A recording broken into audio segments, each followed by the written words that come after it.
Nasubukan nyo na bang pagsamahin ng saging at 3-in-1 coffee? Kung hindi pa, try ninyo yung recipe natin for today's video. Magugulat kayo sa kalalabasan nito. Isang masarap na merienda na pwede ring ipang negosyo. Sakto ito para sa mga coffee lover na katulad ko. At kung ititinda mo rin ito, less than 100 pesos ang magagastos mo. Gusto mo rin ba? Tara, luto tayo. Sa recipe na ito ay kakailanganin natin ng saging na saba. 1 kilo po pala ito. Balatan lang natin yan, then hatiin sa gitna. Sa 3-in-1 coffee naman, kung ano yung favorite ninyong kape, yun na po yung gamitin ninyo. Ako kasi gusto ko talaga tong kape blanca, kaya ito yung gagamitin ko. Pero any brand po ay po pwede. Para naman sa paggawa ng butter mixture, pagsamasamahin lang natin dito yung all-purpose flour, 3-in-1 coffee, baking powder, sesame seeds, at brown sugar. Yung complete recipe po ng aking niluluto ay nasa dulo ng aking video.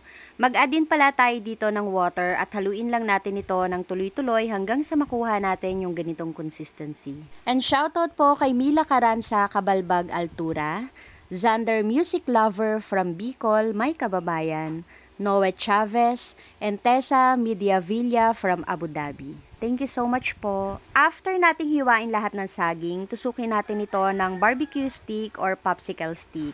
Then i-coat natin dito yan sa butter mixture na ginawa natin kanina. At sa pagluluto naman ito, magpainit lang tayo ng mantika at lutuin lang natin ito sa katamtamang lakas ng apoy para maluto rin yung saging.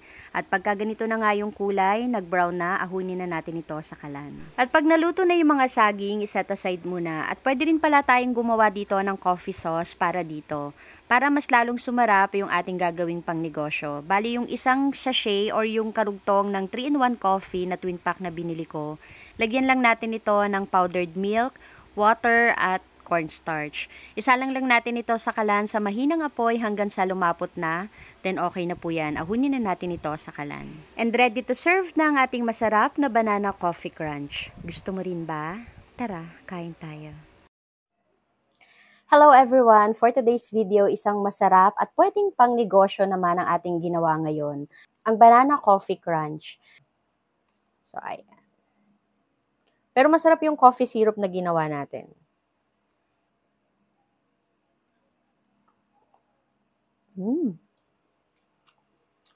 Sarap.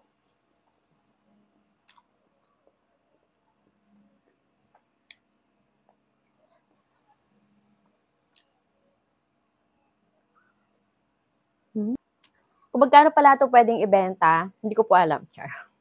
Kung magkano nyo po pala ito pwedeng ibenta, mag-costing po muna kayo.